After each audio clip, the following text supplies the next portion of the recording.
No soy un hombre que se asuste con facilidad. No puedes dedicarte a lo que yo hago si saltas cada vez que cruje una rama o si una sombra se estira de más cuando cae el sol. He pasado 30 años en el interior salvaje, rastreando cosas que no querían ser encontradas, y rematando otras demasiado enfermas, o demasiado peligrosas, como para seguir respirando.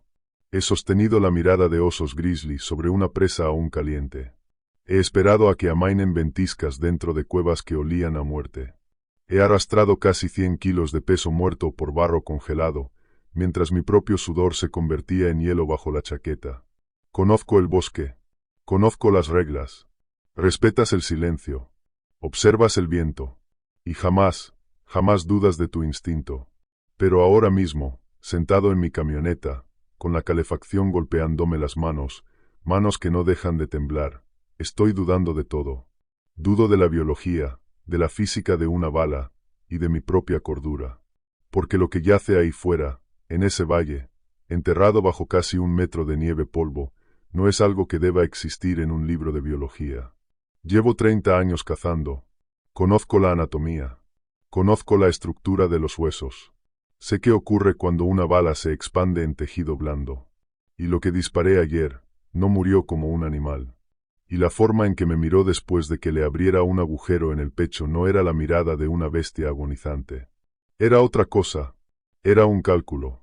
Todo empezó como cualquier trabajo por contrato. La mayoría cree que cazar es un par de tipos con chalecos naranjas, cerveza en mano, esperando a que un venado se deje ver. Eso es para aficionados. Yo trabajo del otro lado. Soy especialista en control de población. Un título elegante para decir mercenario con licencia. Cuando el Departamento de Pesca y Vida Silvestre tiene un problema que no puede resolver con papeleo, llaman a tipos como yo. Casi siempre es un puma que ha perdido el miedo a los humanos, o un oso que aprendió a reventar cabañas. A veces es una manada de alces con enfermedad de desgaste crónico y hay que reducirla antes de que infecte al resto del estado. Eso era lo que se suponía que era esto. Una llamada. La llamada entró desde un número privado. No reconocí la voz. Algún burócrata de escritorio con el que no había trabajado antes. Sonaba cansado, seco, como si leyera un guión. Me dijo que había un gran alce en el sector 4, un valle de alta montaña declarado zona de no extracción desde hace 5 años. Nada de caza pública. Nada de senderismo. Nada de campamentos. Solo naturaleza. Según él, los sobrevuelos habían detectado a un macho solitario actuando de forma errática, pasos torpes, aislamiento, ausencia de miedo. Señales clásicas de CWD. Querían que lo abatiera y que recogiera la cabeza para análisis. Procedimiento estándar. Dinero fácil. Acepté porque pagaban el doble de lo habitual. Debí preguntar por qué.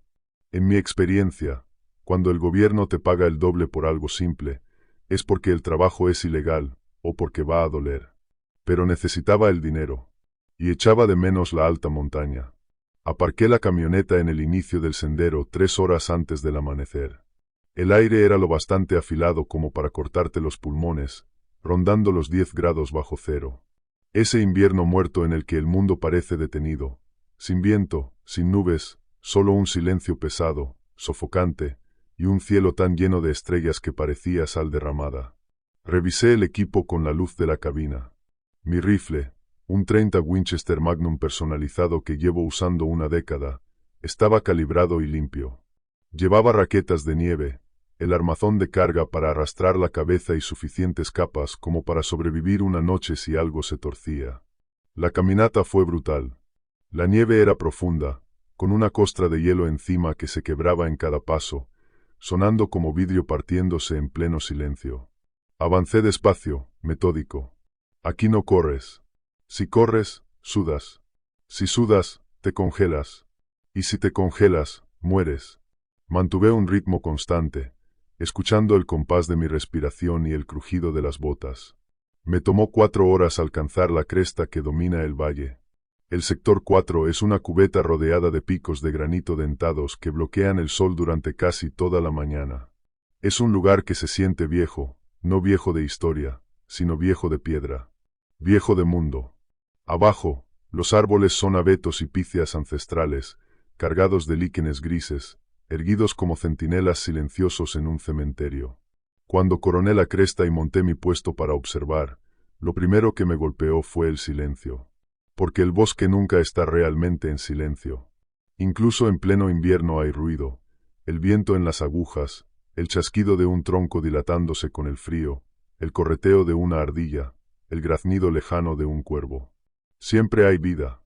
Pero aquel valle era un vacío. Pesaba. Se sentía como si me hubiera cubierto los oídos con mantas de lana.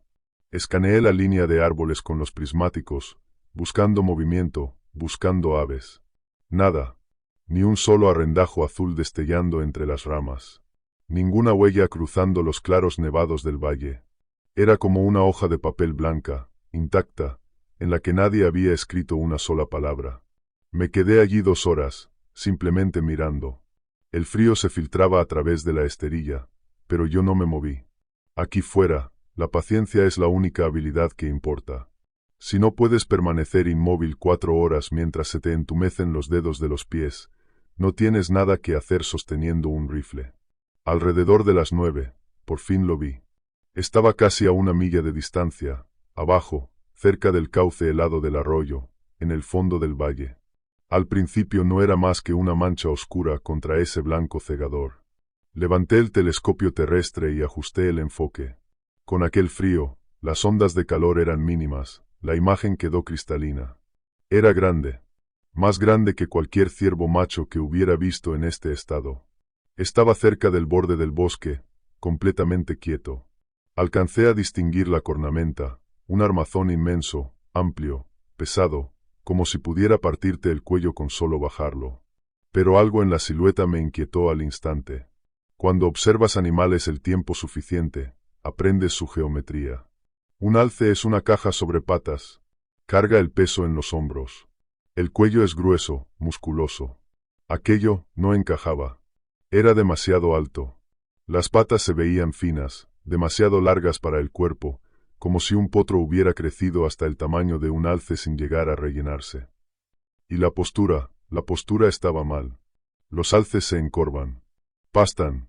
Mantienen la cabeza baja. Ese estaba de pie con la cabeza alta, rígida, mirando al frente.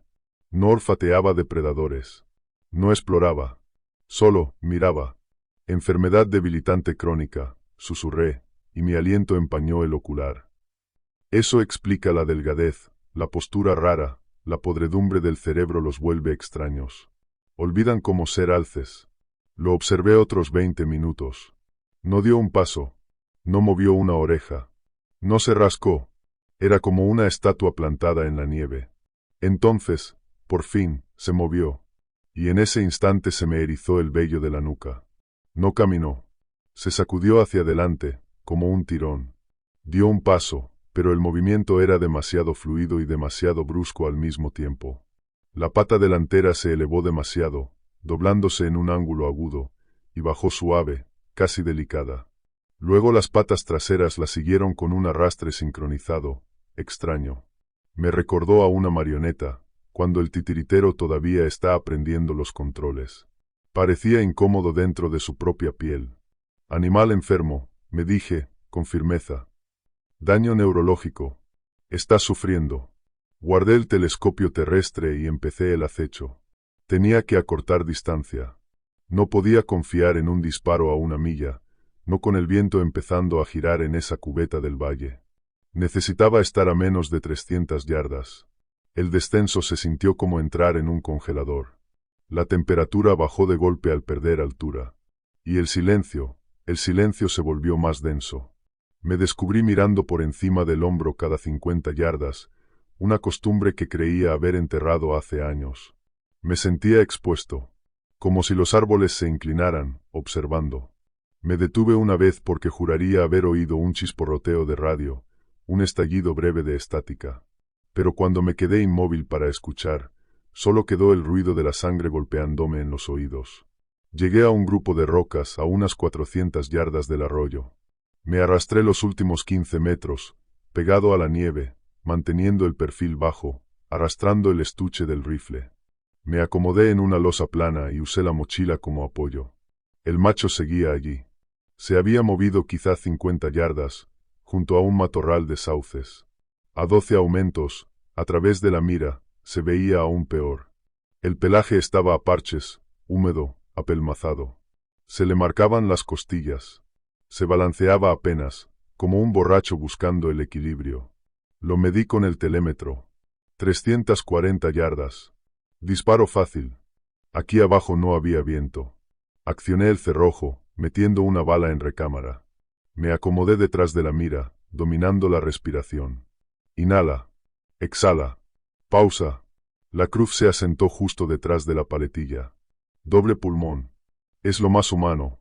Trauma masivo. Caída instantánea de la presión. Inconsciencia en segundos. Apreté el gatillo, y dudé. A través del cristal de alta calidad, vi que el animal giraba la cabeza. Me miró directamente. No hacia mi zona. A mí. A la roca exacta detrás de la que estaba escondido. Los alces tienen mala vista. Dependen del olor y del movimiento. Yo estaba a sotavento y completamente inmóvil, con camuflaje blanco. No había forma de que pudiera verme. Y sin embargo, estaba mirando dentro de la lente. Y por un segundo, solo un segundo, juraría que vi cómo se le abría la mandíbula. No para masticar, como si se desencajara. No le des vueltas, Arthur, murmuré. Bájalo.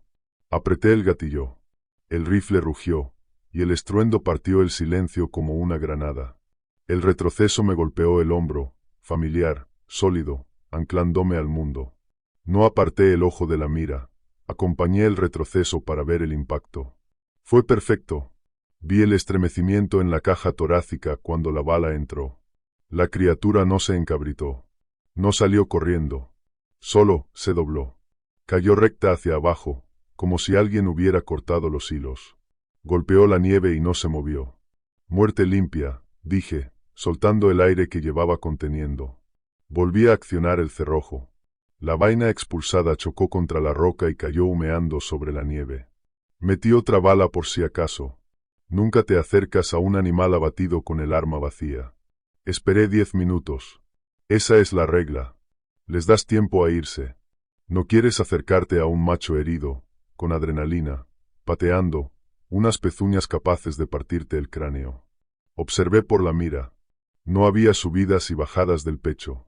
No había espasmos. Me levanté, colgué el rifle al hombro y empecé a bajar hacia el arroyo. La adrenalina se desinflaba, reemplazada por el trabajo que venía después. Despiezar un alce es pesado, sucio, agotador. Repasé la lista mentalmente: precinto, cuartear, despellejar la cabeza, cargarlo. Pensaba en la logística. No pensaba en cómo me había mirado. No pensaba en el silencio. Pero cuando estuve a menos de 50 yardas, el olor me golpeó. No olía a alce. Un alce tiene un almizcle particular, terroso, fuerte, como lana húmeda y orina. Esto era distinto. Era un olor agudo que me pinchó por dentro la nariz. Olía a taller de soldadura, a ozono, a cobre quemado, y debajo, algo como lejía. Reducí el paso, descolgué el rifle y lo sostuve en posición baja, listo. ¿Hola? Llamé. Estúpido. ¿A quién le estaba hablando? Pero ese olor era tan artificial que, por un instante, esperé encontrar una máquina ardiendo, no un animal. Me acerqué al cuerpo. Yacía de lado, medio enterrado en la nieve.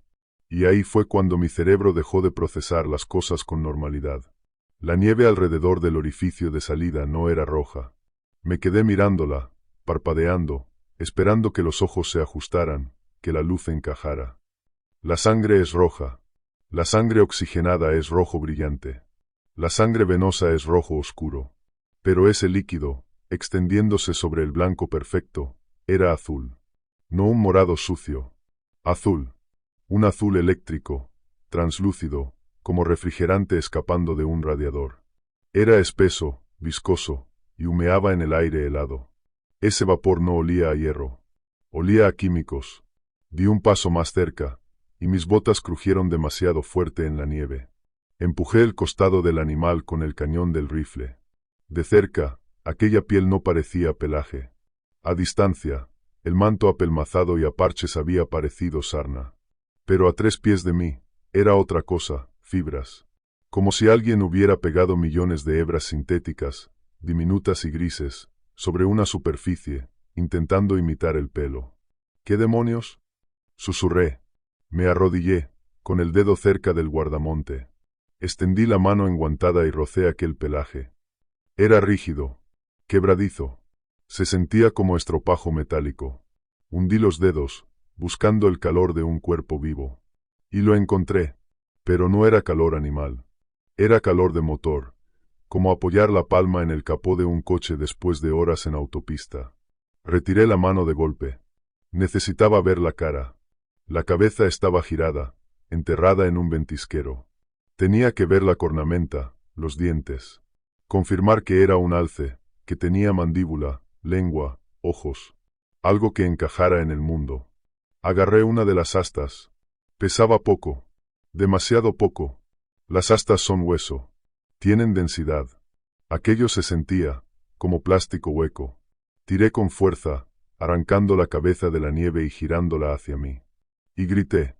Me eché hacia atrás, resbalando en el hielo. Caí de culo y me alejé a trompicones, como un cangrejo, pateando nieve. El corazón me golpeaba las costillas como un pájaro atrapado. La cosa no tenía hocico. ¿Dónde debería estar la nariz larga y majestuosa de un alce? No había nada. La cara era plana.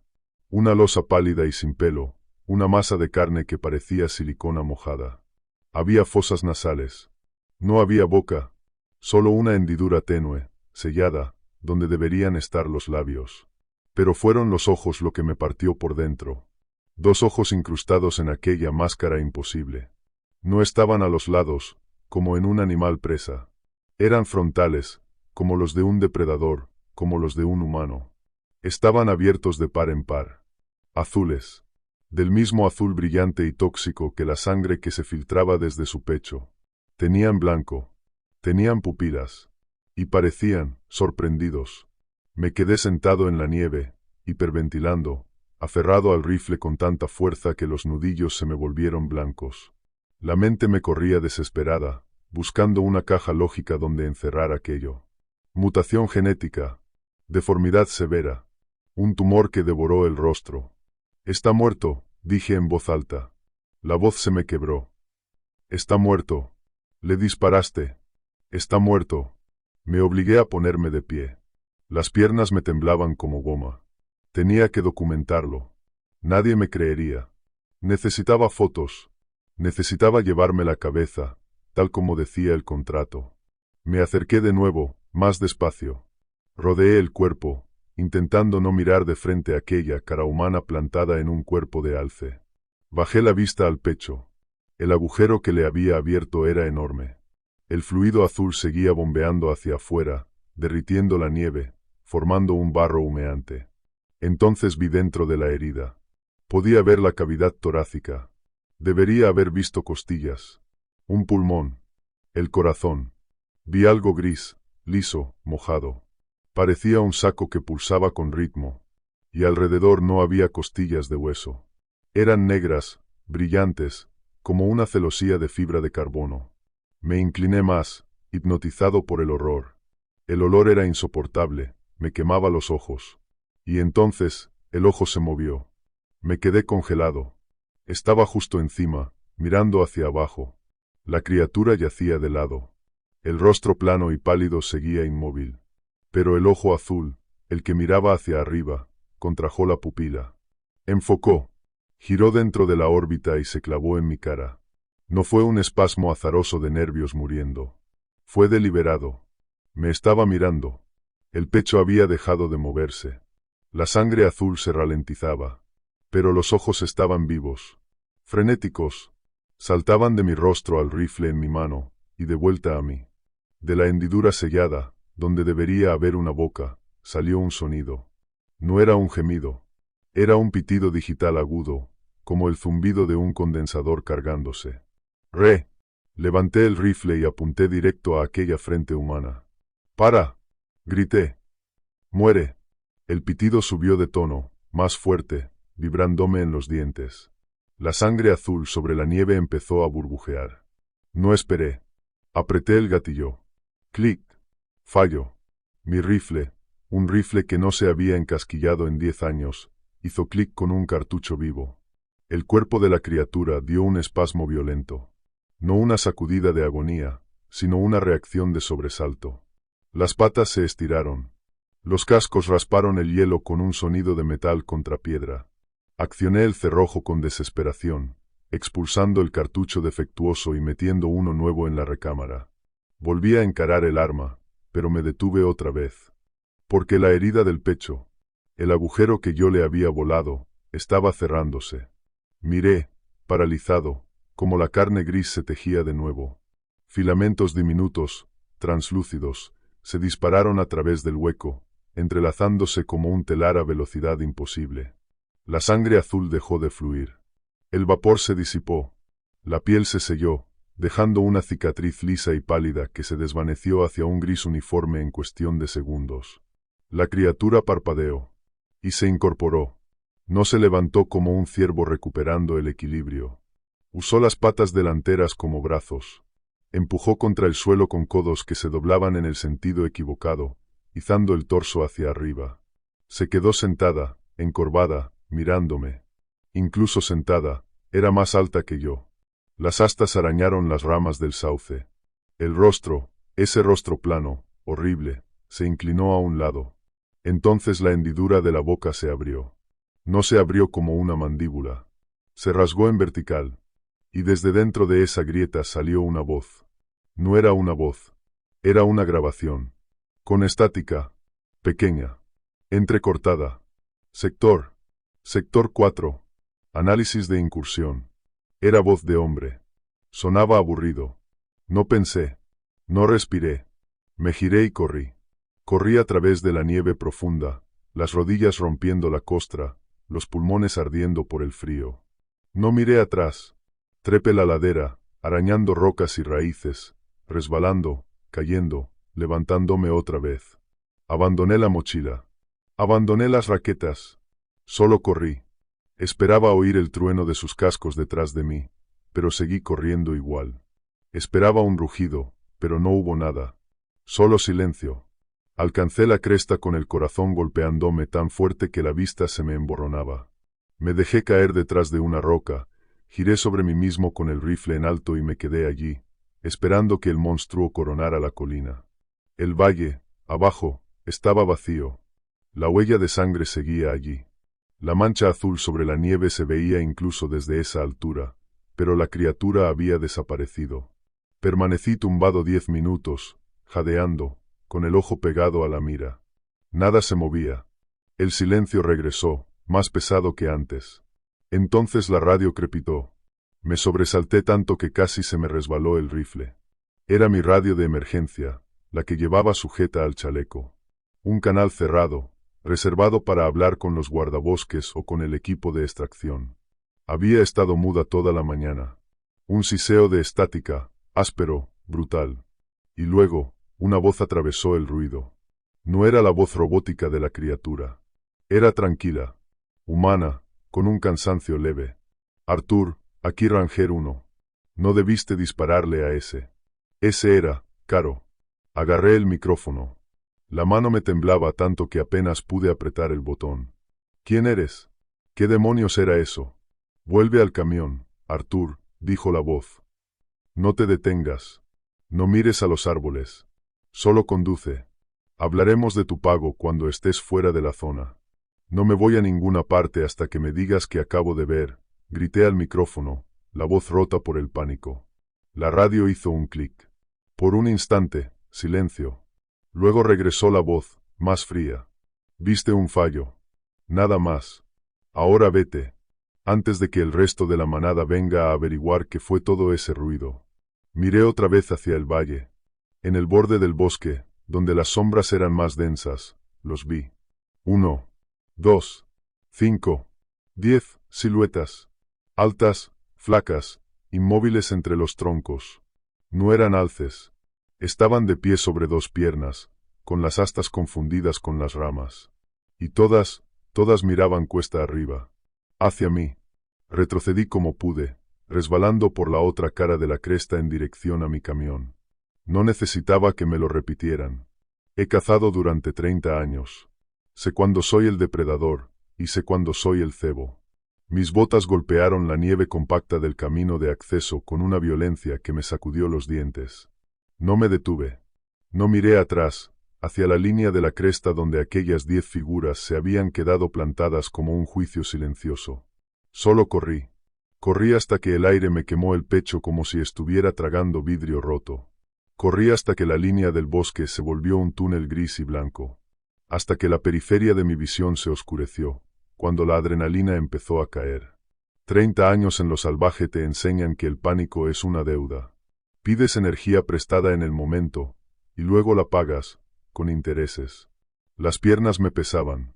Plomo metido en músculos que ya no querían salir de los ventisqueros. Todo instinto que había pulido durante décadas, moverme en silencio, disolver mi silueta, parar y escuchar, quedó arrancado de golpe por un terror primario. Estaba haciendo el suficiente ruido como para alertar a cualquier depredador en kilómetros a la redonda. Pero mi cabeza solo repetía una lógica, en bucle. Llega al camión. Llega a la radio. Sal de aquí. Tomé la última curva. Y allí estaba. Mi camioneta apareció como una reliquia sagrada. Un Ford F-150 destartalado, con óxido en los pasos de rueda y una calefacción que solo funcionaba al máximo. Pero en ese instante me pareció la pieza de ingeniería más hermosa sobre la tierra. Era armadura. Era escape. Busqué las llaves a tientas, los guantes volvían torpes mis dedos.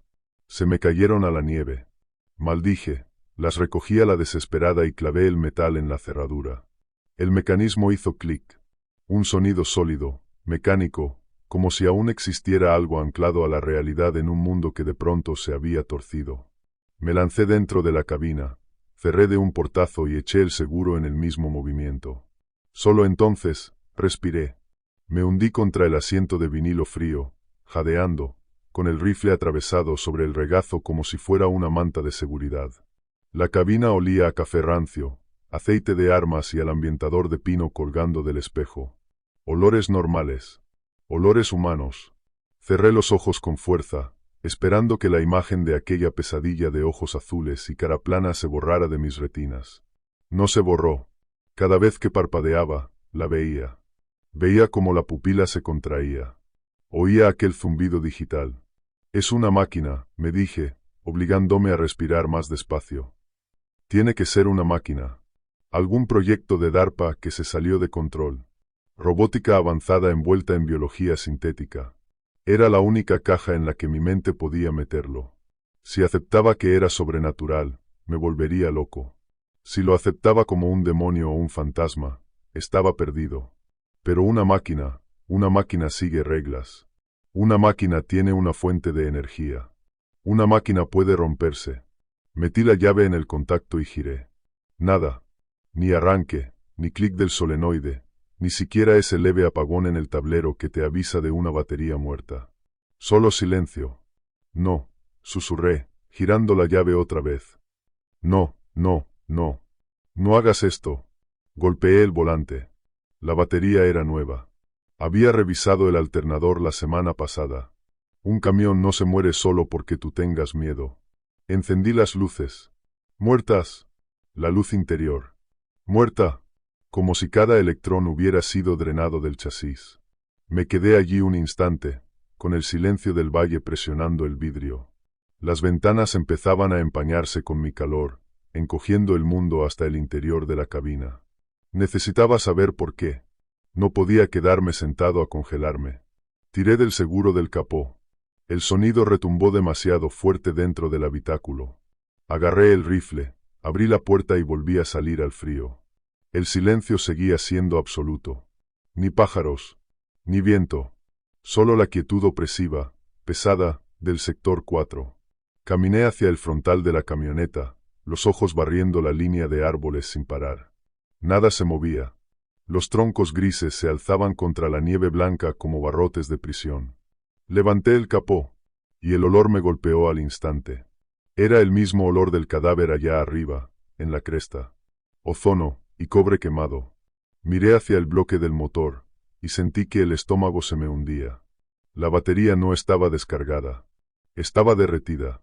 La carcasa de plástico se había disuelto en un lodo negro, burbujeante, que había chorreado sobre el metal caliente del motor. Los bornes habían desaparecido. El arnés principal de cables parecía haber sido sumergido en ácido, el cobre estaba devorado, y solo quedaba el aislante de goma, deshilachado y humeante. Me quedé mirándolo, inmóvil, con la mente acelerada. Esto no era una avería. No era un cortocircuito. El ácido no aparece porque sí en una batería. Alguien, o algo, había hecho esto. Habían inutilizado el vehículo mientras yo estaba arriba, en la loma. Sabían que yo estaba aquí. La idea me golpeó como un puñetazo en el pecho. El guardabosques de la radio sabía mi nombre. Sabía que estaba cazando. Me había estado observando todo el tiempo. Me dejaron entrar. Me dejaron acomodarme. Me dejaron disparar. ¿Por qué? Para ponerme a prueba. Para probarlo a él, o a eso.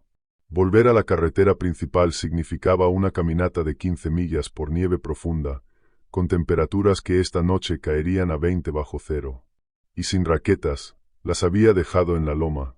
En mi pánico, no aguantaría ni 5 millas antes de que la hipotermia me tumbara. Necesitaba refugio. La camioneta era una caja de hielo de metal. Sin el motor encendido, no me protegería del frío. Necesitaba un cortaviento, fuego y una posición defendible. Fui a la caja y agarré mi mochila de emergencia. Lona, iniciadores de fuego, botiquín y raciones secas. Me la colgué al hombro, apretando el rifle con fuerza. No podía quedarme en el inicio del sendero. Demasiado expuesto. Si esas cosas bajaban de la loma, verían la camioneta al instante.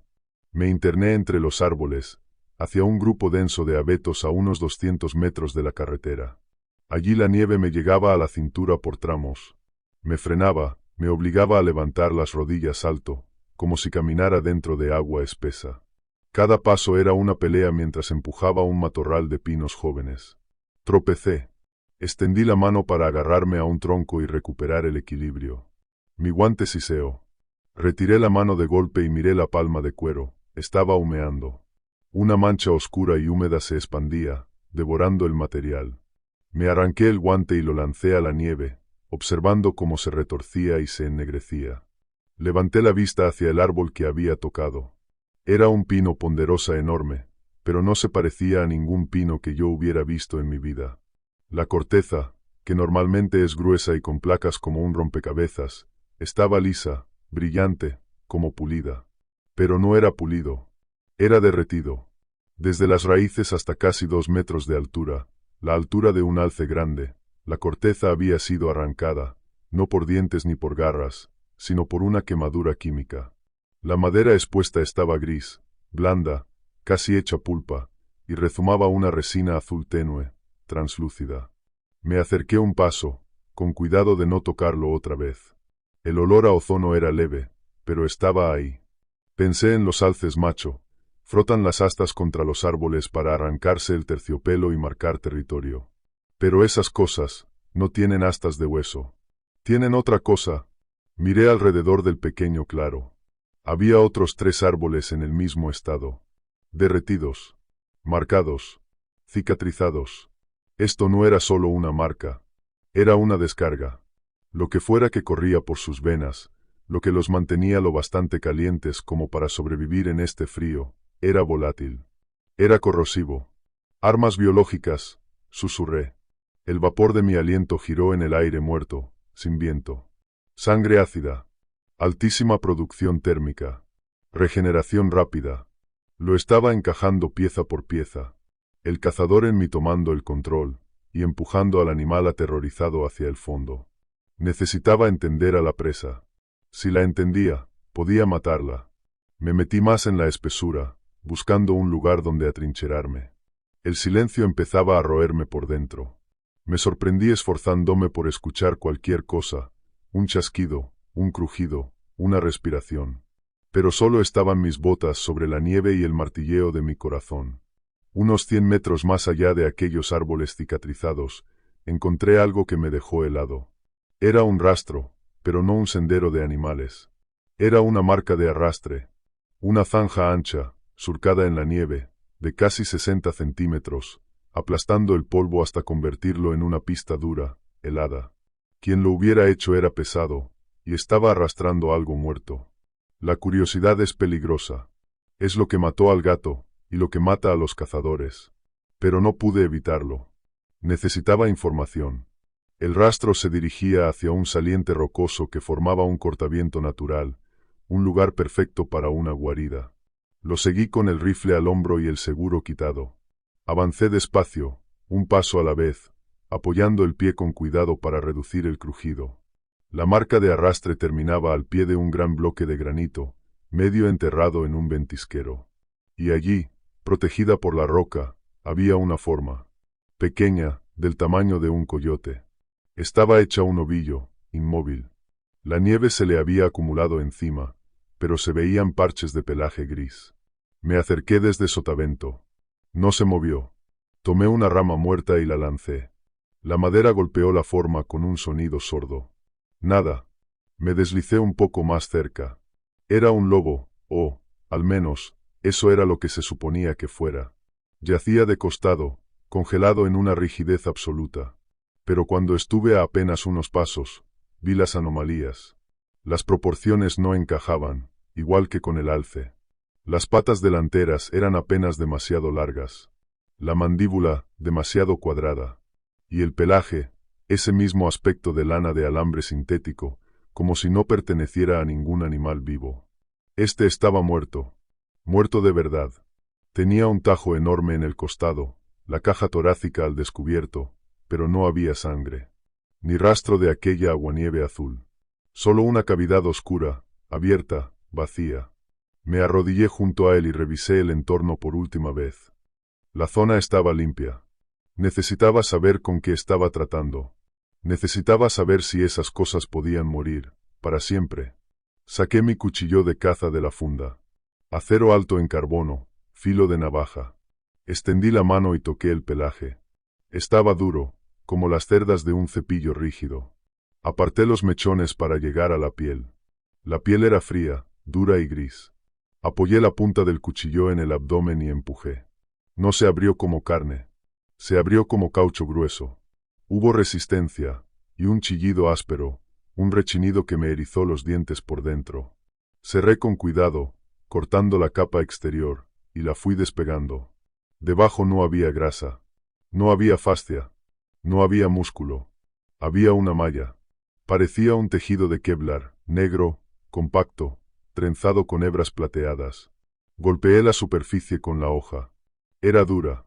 Empujé con más fuerza y corté, abriendo camino. La cavidad cedió al fin, como una puerta que se rinde. No encontré intestinos. No encontré estómago.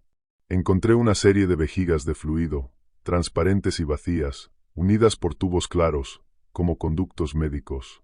Estaban secas. Eso lo explicaba. Este estaba muerto porque se había vaciado. Había perdido el contenido. Se había quedado sin combustible. Pero más adentro, encajado justo donde deberían estar el corazón y los pulmones, había algo sólido, una caja negra, del tamaño de un pomelo. Mate, sin juntas, sin tornillos, sin costuras visibles. Metí la mano. Mis dedos rozaron las costillas. Clink. Mi anillo de matrimonio chocó contra una de ellas, y sonó como metal. Apreté la costilla y tiré. No cedió. Era rígida. Deslicé el cuchillo a lo largo, raspando, y despegué una capa fina de baba gris hasta revelar lo que había debajo. Fibra de carbono. Hecho por el hombre, murmuré, con la voz plana. Todo esto es hecho por el hombre. Levanté la vista hacia la cabeza del lobo. Tenía los ojos cerrados. Con la punta del cuchillo, forcé un párpado. El ojo no estaba. La cuenca era un hueco lleno de cables, hilos y fibras ópticas colgando hacia el interior del cráneo, como raíces arrancadas. ¿Carroñeros? No. Aquí no había carroñeros. No había ni pájaros. Esto había sido canibalizado. Me incliné hacia la parte del cráneo, detrás de la oreja, y aparté la escarcha y el pelaje sintético. Allí, marcado a fuego sobre la piel gris, había un número de serie. Gen 4, unidad prototipo 734, propiedad de, censurado. El nombre del propietario estaba borrado. No tachado, quemado. Literalmente. Alguien había usado un soldador, o un láser, y había chamuscado el plástico para ocultar el origen. Me eché hacia atrás sobre los talones, sintiendo el peso de la revelación caer encima, lento y brutal. Esto no era solo un experimento. Esto era un ejército. Estaban construyendo un ecosistema de espías, alces para vigilar los valles, lobos para patrullar el perímetro, aves para observar desde el cielo. Por eso no había pájaros de verdad. Los animales reales habían sido superados o eliminados. Volví a mirar la caja negra dentro del pecho. La fuente de energía. O el cerebro. Metí la mano para tocarla. ¡Crack! Mi radio, el que llevaba sujeto al pecho, estalló de pronto en vida. No era estática, esta vez. Era un chirrido agudo de acople, tan alto que tuve que apretarme las manos contra los oídos. Y entonces llegó la voz. Ranger, deja la unidad, Arthur. No se suponía que vieras a los rechazados. Me quedé mirando el aparato, inmóvil. ¿Me estás observando? ¿Cómo? Aquí no hay cámaras. Sí las hay, respondió la voz, aburrida, casi decepcionada. Los ojos. Arthur, todos comparten la misma transmisión. Incluso los que están inactivos. La sangre se me heló. Bajé la mirada hacia el lobo. Hacia la cuenca vacía. Hacia los cables colgando en la oscuridad. No me había fijado antes, pero dentro del cráneo, muy adentro, entre un nido de cables, parpadeaba una diminuta luz roja. Un LED, vivo, insistente. Es una red mallada, continuó el guardabosques, con esa voz plana que no admitía discusión. Estás en medio de una cuadrícula de vigilancia, y te estás comportando de forma muy impredecible. Te dije que te fueras. Mi camioneta está muerta. Le grité al pecho del lobo. Me derretiste el motor. Protocolo de contención, respondió. No podíamos dejar que salieras con las muestras que recogiste, con la sangre en tus botas, con las imágenes en tu cabeza. Estás contaminado, Arthur. Sentí la rabia subir como bilis. ¿Y qué? ¿Vas a matarme? Hubo una pausa. Un silencio largo, pesado, atravesado por el siseo del canal abierto.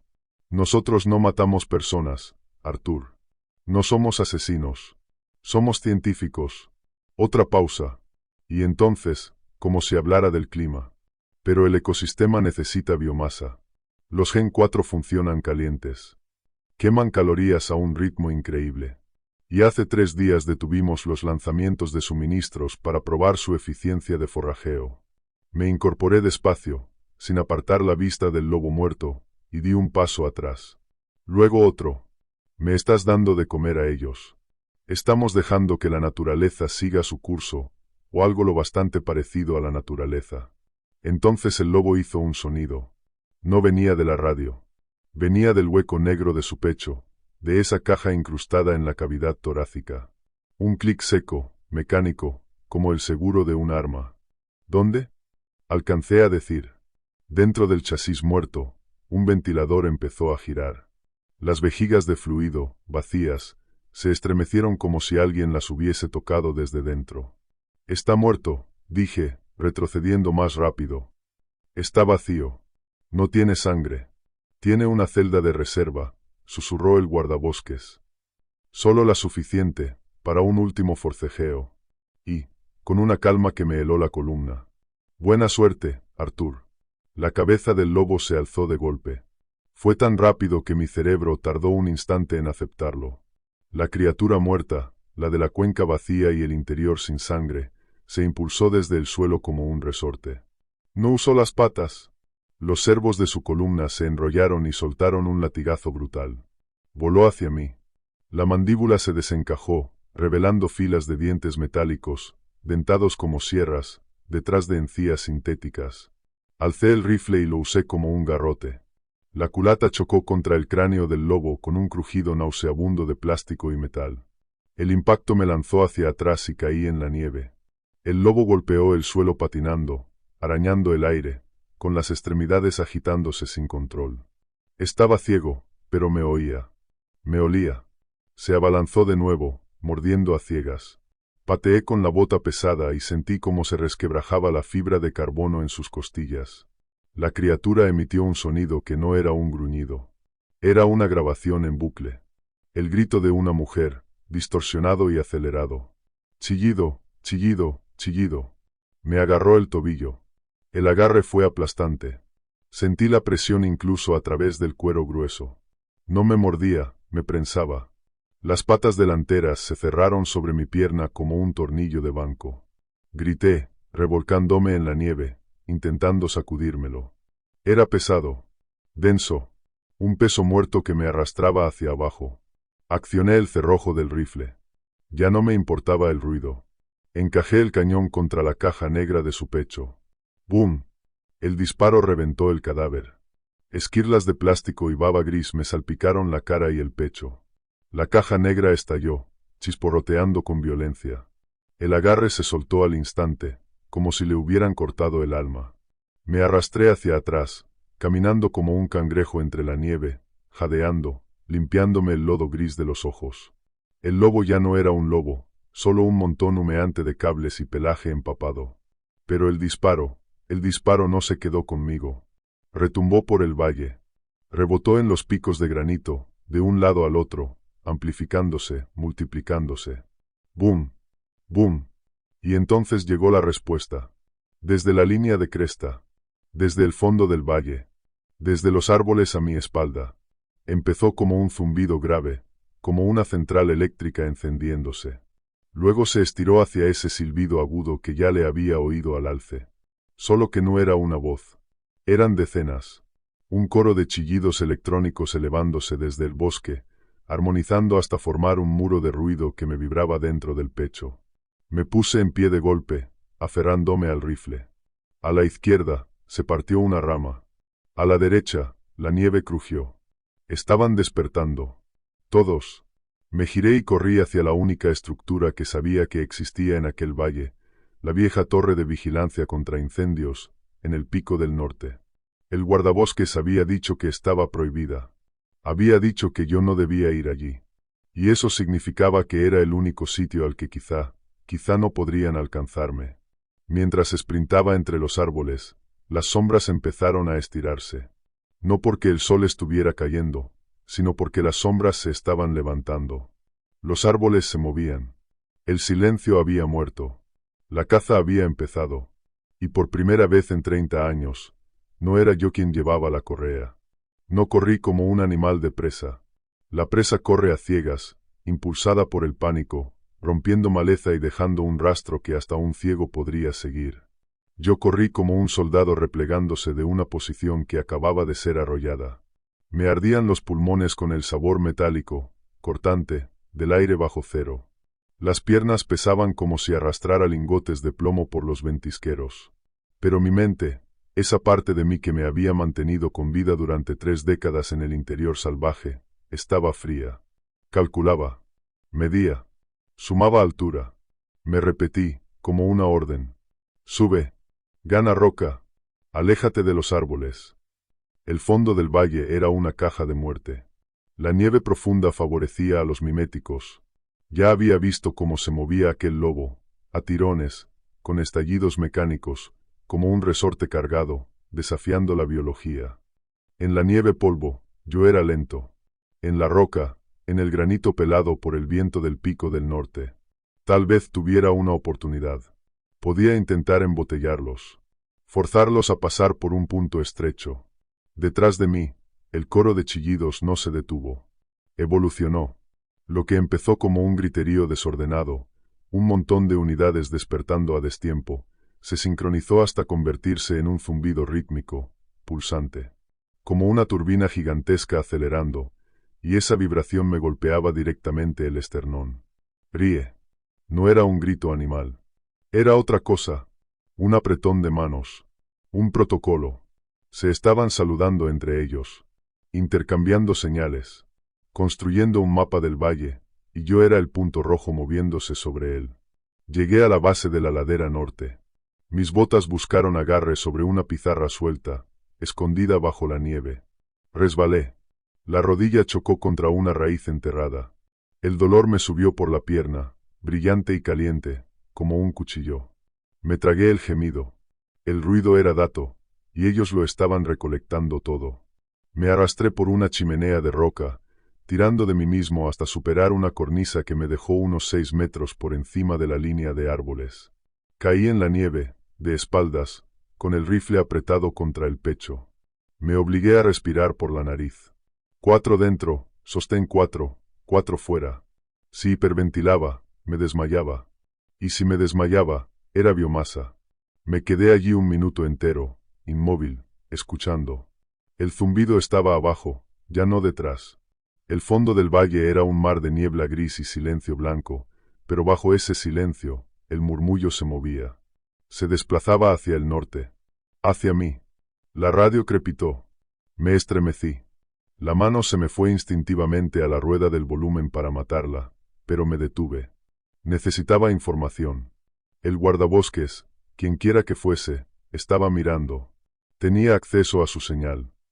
Era mi enemigo, sí. Pero también era la única fuente de inteligencia que me quedaba.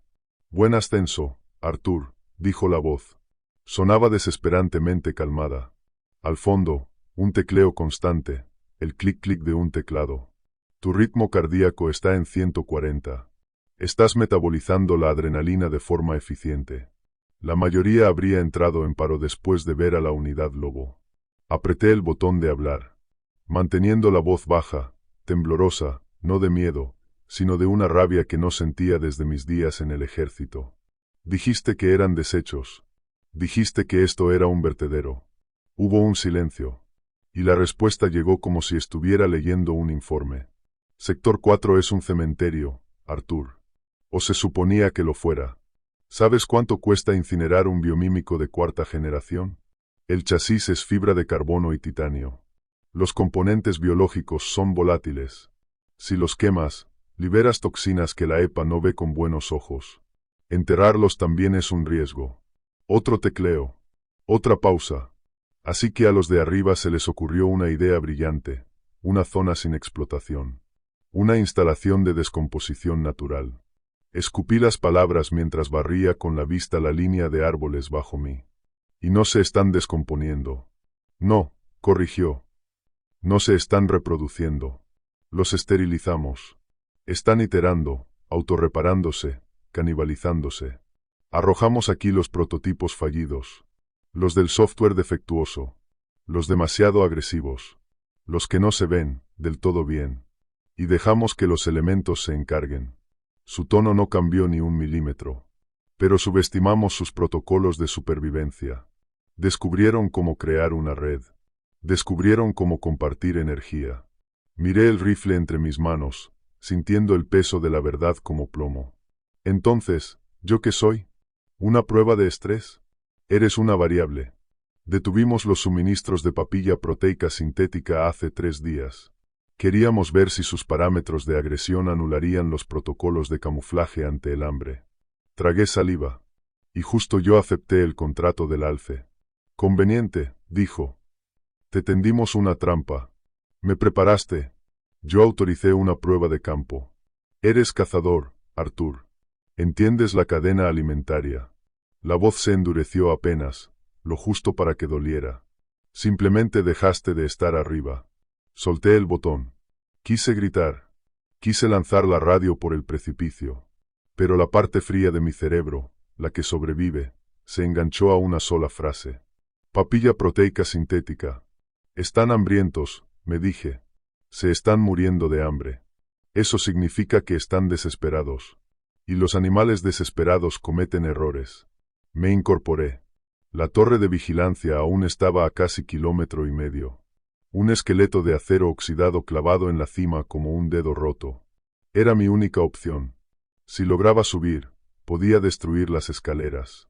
Obligarles a trepar por los puntales. Y entonces, abatirlos uno por uno. Volví a moverme, agachado, usando los peñascos como cobertura. Avanzaba paralelo a la línea de árboles, intentando mantener la altura. Y entonces, los sonidos cambiaron. El zumbido mecánico se apagó, como si alguien hubiera bajado un fade, y lo que lo sustituyó fue mucho peor.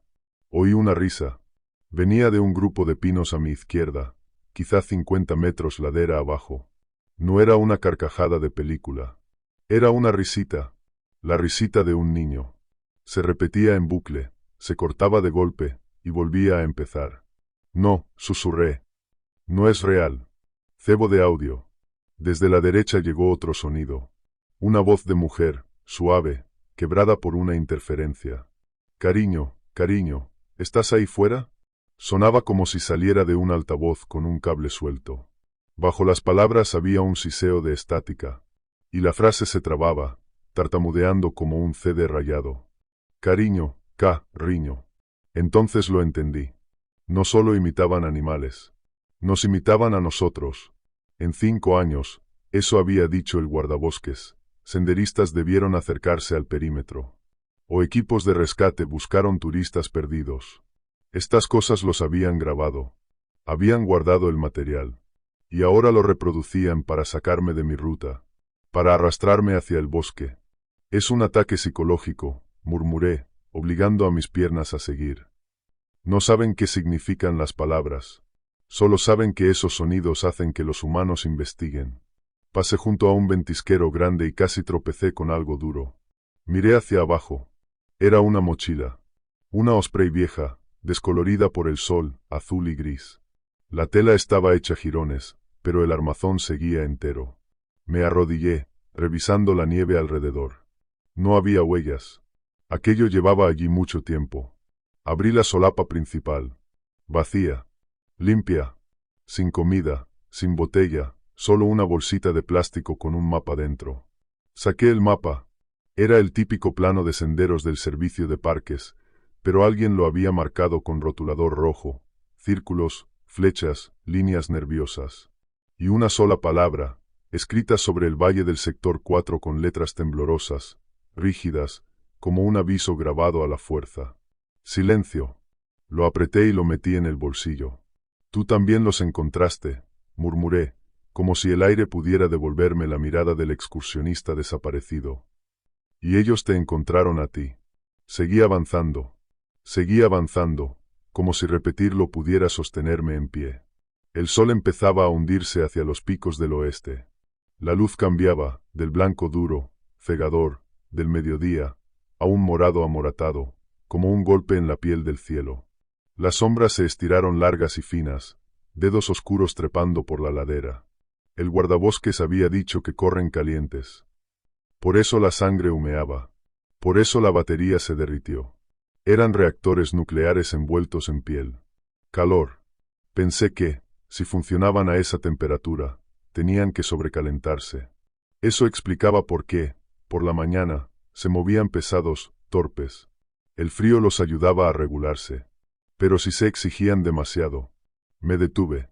Estaba al borde de una depresión natural del terreno, una especie de cuenco protegido por un anillo de losas de granito. Allí no llegaba el viento. Y tampoco la nieve.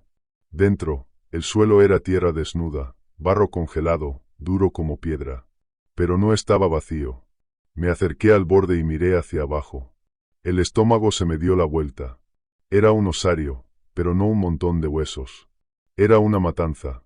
Cráneos de osos negros, blanqueados y cuarteados. Cajas torácicas de ciervos esparcidas como palillos caídos. La pelvis inmensa de un alce. Incluso esqueletos pequeños y delicados, zorros, mapaches. Aquí nacía el silencio. Recordé mi pensamiento de la mañana, ni pájaros, ni ardillas. Había asumido que se escondían. No se escondían. Estaban aquí. Me deslicé hacia dentro del cuenco. Mis botas crujieron sobre el barro helado. Necesitaba ver los huesos de cerca. Necesitaba comprobar mi teoría. Levanté un fémur. Era grueso, pesado, probablemente de un ciervo grande. El extremo no estaba roído. Los lobos muerden y dejan marcas. Los osos aplastan, astillan, desgarran. Aquel hueso había sido cizallado, como si lo hubieran metido en una prensa hidráulica. La fractura era limpia, rota por una presión localizada, brutal. Mandíbulas hidráulicas, susurré. Dientes de metal. Aparté con el pie un montón de restos mezclados entre los huesos. Había otras cosas. Una bota de senderismo, el cuero podrido, la suela de goma intacta. Una cantimplora aplastada. Unas gafas, con una lente perdida. No solo comían animales. Se comían a los excursionistas, a los intrusos, a cualquiera que entrara buscando el silencio. Impresionante colección, ¿verdad? La voz del guardabosques zumbó en mi oído. Esta vez no di un salto. Empezaba a acostumbrarme al fantasma dentro de la máquina. Los dejaste hacer esto, dije, soltando el hueso. Dejaste que arrasaran todo el ecosistema. No los dejamos, Arthur. No pudimos detenerlos. Los Gen 4 tienen una tasa metabólica 50 veces superior a la humana. Necesitan carbono. Necesitan calcio para reparar el chasis. Desnudan el valle en 6 meses. Se me secó la boca. Por eso están inactivos la mayor parte del tiempo, continuó. Ahorran energía. Esperan una comida lo bastante grande como para justificar la secuencia de arranque. Como un alce en celo, dije. O un hombre. Exacto. La palabra me golpeó en el pecho, fría y exacta. Los despertaste con ese disparo, añadió. Tocaste la campana de la cena. Y ahora, mira el sol, Arthur. Levanté la vista. El sol rozaba los dientes dentados de la cordillera occidental. La luz se estaba apagando demasiado rápido. En las montañas, el crepúsculo no es una transición. Es una caída de telón. La temperatura se desplomó. Están regulados por el sol, hasta cierto punto, dijo el guardabosques, y su voz bajó un tono, casi solemne. La radiación UV interfiere con sus sensores ópticos. Satura el córtex visual. Por eso, de día, parecen estatuas. Tragué saliva. Están ciegos con la luz. Pero cuando el sol cae, su visión se limpia, terminé yo, y se desbloquean sus parámetros de agresión. Entran en modo de caza activa. Tienes, como mucho, 20 minutos de penumbra antes de que puedan verte tan claro como tú ves tu mano frente a tu cara. Hubo una pausa. Y, Arthur, no cazan solo con la vista. Cazan por firma térmica. Eres un faro de 37 grados en un mundo de hielo. Salí del osario a trompicones. Ya no me importaba el sigilo. Solo importaba llegar a la torre. Coroné un pequeño desnivel, y la vi. La torre de vigilancia estaba cerca, quizá a unos 400 metros, cuesta arriba, por una ladera empinada cubierta de pedregal. Era una cosa fea e industrial, una cabina cuadrada sobre 4 patas de acero que se elevaban unos 15 metros. La escalera zigzagueaba por el centro. Parecía abandonada. Ventanas reventadas. Metal oxidado. Pero era alta. Y era acero. Eché a correr. Las sombras a mi alrededor empezaron a jugar conmigo. Los árboles, los abedules, sobre todo. Antes los había ignorado, simples líneas blancas en el bosque gris. Pero cuando la luz se volvió azul y tenue, noté algo. Los abedules tienen ramas que se bifurcan. Tienen corteza que se desprende.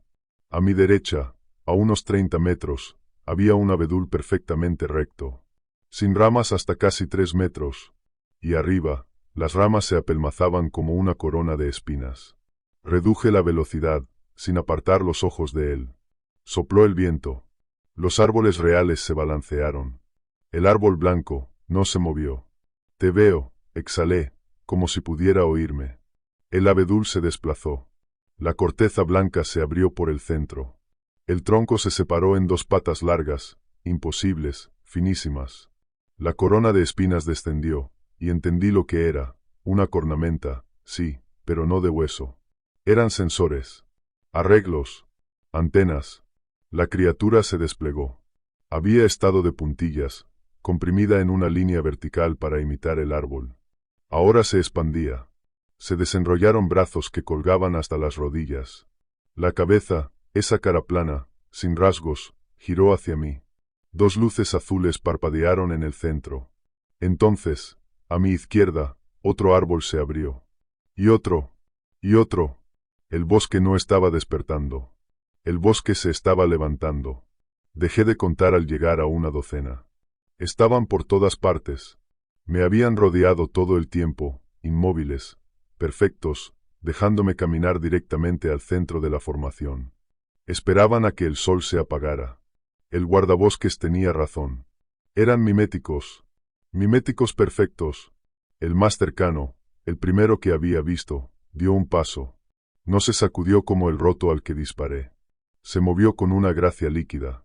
Las hidráulicas siseaban, suaves. Docente. Sector 4. Incursión. La voz era la misma de antes, pero más grave, deformada, como si hablara a través de metal y agua. Luego habló otro. Con otra voz. Una voz de mujer. Ayúdame. Por favor, alguien. Un tercero se unió. El llanto de un bebé. Agudo. Cortante. Un aullido que raspó mi alma por dentro. Estaban armando la empatía. Me lanzaban sufrimiento humano para ver si titubeaba. Para ver si bajaba el arma. Levanté el rifle. No apunté al pecho. El pecho estaba blindado. Apunté a las rodillas.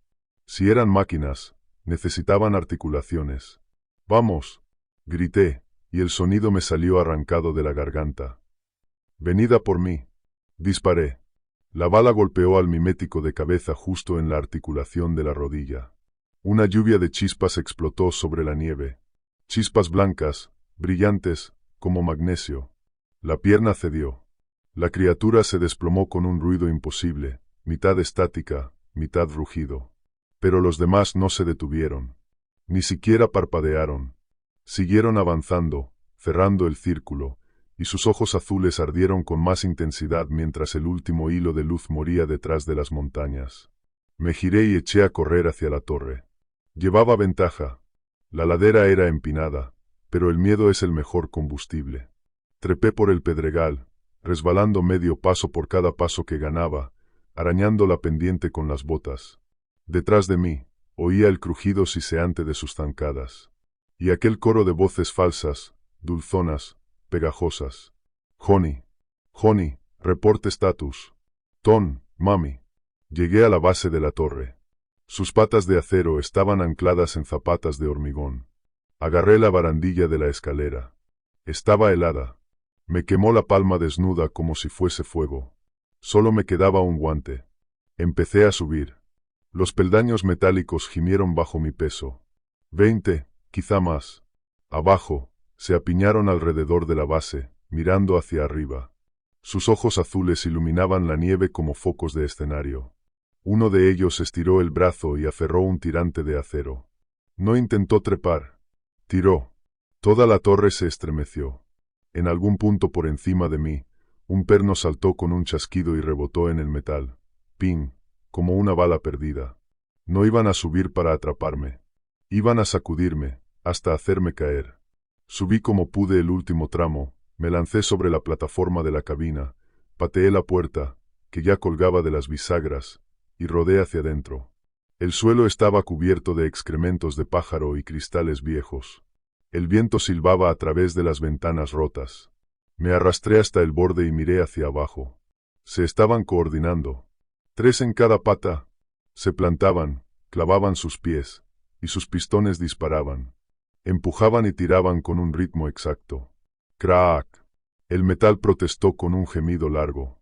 La torre osciló, se inclinó unos grados a la izquierda, y luego volvió, balanceándose hacia la derecha.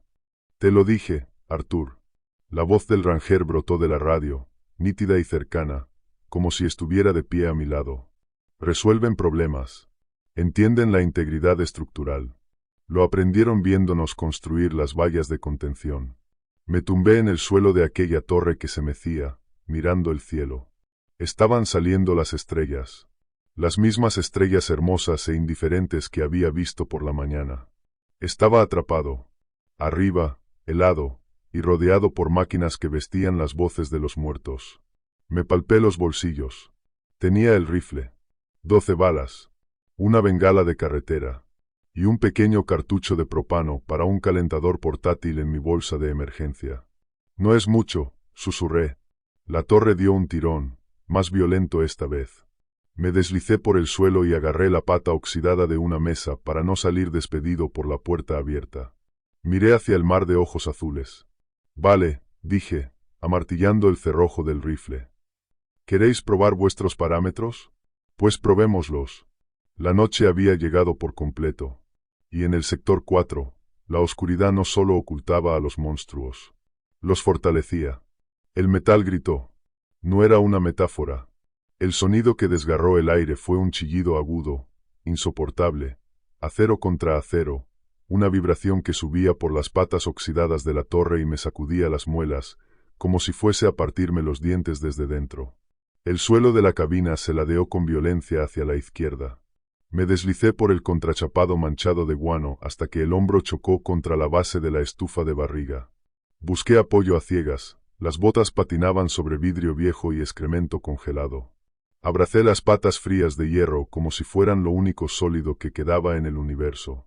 La torre no se limitaba a balancearse. Se desplazaba, a sacudidas. Era como estar en la cofa de un barco atrapado en un huracán, solo que el océano de abajo no era agua, era una masa hirviente de luz azul y carne sintética gris. Geometría, siseé entre dientes, obligando a mi mente a aferrarse a la física y no al pánico. Solo es geometría. Los triángulos son fuertes. Los cuadrados son débiles. Están atacando los cuadrados. Me arrastré hasta el umbral abierto, manteniendo el centro de gravedad lo más bajo posible. El viento allí arriba era feroz, atravesaba la ropa y mordía la piel, pero el frío era la menor de mis preocupaciones. Asomé la cabeza. 50 pies de caída directa, al corazón del enjambre. La vista era una pesadilla bañada en cobalto. No se movían como una turba. Una turba es caótica, empuja, se atropella. Aquello era una colmena. 12 de ellos se agrupaban alrededor de la pata noreste. Sus movimientos eran perfectos, sincronizados. No estaban solo tirando. Estaban creando resonancia. Los observé, hipnotizado y horrorizado, mientras plantaban sus patas alargadas contra el hormigón y sus pistones hidráulicos siseaban al unísono. Tis-clac, tis-clac. En el retroceso, tiraban. En el avance, empujaban. Bombeaban la torre como si fuera un columpio, sumándole un poco más de energía a cada ciclo, empujando la estructura de acero más allá de su límite elástico. Resonancia estructural. La voz del Ranger zumbó en mi oído, más clara que en el valle. La altura debía mejorar la recepción. Es el mismo principio por el que a los soldados se les ordena no marchar al paso sobre un puente. Si no rompen el ritmo, el puente colapsa. Estas unidades comparten un metrónomo interno. Encontraron la frecuencia natural de la torre en menos de 40 segundos. «Cállate», gruñí, alzando el rifle. Apoyé el cañón en la barandilla oxidada y apunté recto hacia abajo. «Vosotros construisteis estas cosas para que fueran soldados». «Soldados», repitió la voz, sin emoción. «Nosotros las construimos para que fueran supervivientes, Arthur. Un soldado obedece órdenes. Un superviviente resuelve problemas. Ahora mismo, la torre es el problema. Tú eres la solución». Miré por la mira. La retícula azul se clavó en la columna de un mimético que agarraba un travesaño. Ahora imitaba a un oso, hombros gruesos, encorvados, pero con esos brazos finos, multiarticulados, como patas de araña. Apreté el gatillo. El retroceso me golpeó el hombro y el fogonazo me dejó ciego una fracción de segundo. Abajo, el mimético dio un tirón. La bala destrozó su parte alta de la espalda, quebrando el blindaje de fibra de carbono. Un chorro de aquel fluido azul, volátil, estalló como un geyser y silbó al tocar la nieve. La unidad colapsó, temblando. Y el ritmo no se rompió. Antes de que el cuerpo tocara el suelo, otro ya había dado un paso por encima, ocupando el mismo punto del tirante, agarrándolo exactamente igual, y retomando la cadencia sin interrupción. «Empuja, tira, grita». La torre se quejó, se inclinó 5 grados más, y luego volvió de golpe. «Son prescindibles». La lógica fría me cayó en el estómago como una piedra. No les importaba morir. Solo les importaba cumplir el objetivo. Me aparté del borde y miré el cargador. 11 disparos. 11 balas contra un ejército que podía reemplazar sus pérdidas en segundos. Dispararles era perder el tiempo. Era como intentar detener una inundación con una cucharilla. Me arrastré de vuelta al centro de la cabina, intentando pensar con claridad. Los haces de mi linterna barrieron el interior, y lo que vi fue una cápsula del tiempo abandonada, el armazón oxidado de una litera en una esquina, un escritorio con los cajones abiertos, atascados, lleno de papeles roídos por ratones, un mapa del parque de 1988 clavado en la pared, amarillento, descascarado. Y, en medio de todo, la estufa de hierro fundido, fría como una tumba. La torre volvió a sacudirse, y esta vez fue brutal. Algo reventó abajo, un remache saltó con un chasquido seco, como un disparo. Luego, el tintineo del metal rebotando contra las vigas de acero se perdió en la noche. Necesitaba un arma, pero no un rifle. Necesitaba algo que pudiera hacerles daño. Me arrastré hasta el escritorio y arranqué los cajones de golpe, volcándolo todo al suelo. Excrementos de ratón, lápices viejos, un cuaderno de registro, nada útil. Fui al casillero metálico junto a la puerta. Estaba sellado por el óxido. Encajé la culata del rifle contra el pestillo y empecé a golpear, una y otra vez, hasta que la corrosión cedió. La puerta se abrió con un chillido. Vacío. Solo unos ganchos desnudos donde antes colgaban abrigos. Piensa, Arthur, susurré, y descargué el puño contra el metal. Vigilancia de incendios, señal, emergencia. Levanté la vista. Encima del casillero, en una repisa alta que no había visto en la oscuridad, había una caja roja de metal. Tenía una cruz blanca desvaída y un rótulo apenas legible, kit de señal de emergencia. Alargué la mano, mis dedos rozaron el acero helado. Tiré de ella. Pesaba. La bajé al suelo y solté los cierres. Dentro, encajada en una espuma ya podrida, descansaba una pistola de bengalas naranja. Una Orión antigua, de 25 milímetros, pesada, de acero de verdad, no ese plástico barato que venden hoy en los puertos. A un lado había 3 tubos de cartón, bengalas. Revisé los tubos. Daño por humedad. El cartón estaba hinchado, pero las tapas seguían intactas. Abrí el arma. El cañón estaba limpio. Bien, respiré. Bien. Fuego. Miré la bombona de propano en mi bolsa de equipo. Era un cilindro pequeño de camping, quizá medio kilo de combustible, suficiente para cocinar unas cuantas comidas, o, si se perforaba y se encendía, suficiente para crear una bola de fuego ensordecedora y abrasadora. Calor. La idea me golpeó con tanta fuerza que casi se me cayó la pistola de bengalas. Me arrastré de vuelta hacia la puerta, ignorando el vaivén del suelo, y miré hacia abajo otra vez. Esta vez no miré a los Mimics. Miré el suelo bajo ellos. El valle estaba congelado como piedra. 10 grados bajo cero. La nieve, en todas partes, era polvo seco, arrancado por el viento. Pero alrededor de la base de la torre, donde la manada trabajaba, había vapor. Columnas espesas de blanco subían desde aquel apiñamiento de cuerpos grises. La nieve bajo sus pies ya no era blanca. Era barro. Un círculo de barro negro, expandiéndose. Estaban derritiendo el permafrost solo con estar allí. Ahora lo ves, ¿verdad? Preguntó el guardabosques. Su voz sonaba más suave, casi curiosa. Salida térmica, dije. Se están sobrecalentando. Están empujando demasiado. El chasis Gen 4 está diseñado para depredación de emboscada, ráfagas cortas de velocidad extrema, baja energía en letargo. No están hechos para una guerra de asedio. Las bombas hidráulicas generan una fricción inmensa. La mezcla biológica que alimenta los músculos, hierve si la enriquecen demasiado y durante demasiado tiempo. No tienen radiadores, Arthur. Enfrían a través de la piel. Me llevé el catalejo al ojo y ajusté el enfoque hacia el racimo de Mimics. De cerca era, grotesco. Su piel sintética gris brillaba, no por sudor, sino por condensación. El aire sobre sus espaldas temblaba, como el asfalto en un día de agosto. Vi una de las unidades lobo, la boca abierta, no para aullar, sino para ventear. Un chorro de vapor supercalentado salió disparado de su garganta, como el aliento de un dragón en la noche. Sus movimientos empezaban a degradarse. La gracia líquida que había visto en el bosque se estaba rompiendo. Tirones. Espasmos. Fallos. Se están cocinando, murmuré. Se están matando para llegar hasta mí. Tienen una anulación de prioridad, explicó el guardabosques. Eliminar al testigo. Preservar el secreto del programa. La IA central ha calculado que perder 20 unidades por fallo térmico es un coste aceptable, si eso garantiza que no salgas de este valle. ¿Aceptable para ti? Pregunté. Aceptable para el algoritmo. Yo solo observo. Miré la bombona de propano en mi mano. Luego miré la masa de máquinas recalentadas allá abajo. Si ya estaban rozando su temperatura crítica, si ya estaban a un paso de hervir dentro de sus propias pieles, no necesitaba volarlas por los aires. Una sonrisa dura me quebró los labios congelados. Solo tengo que empujarlas, un poco más. Me arrastré hasta la estufa. Estaba atornillada al suelo, hierro fundido, un ancla sólida. Saqué el rollo de paracord de mi mochila. Até un extremo al cuello del cilindro de propano.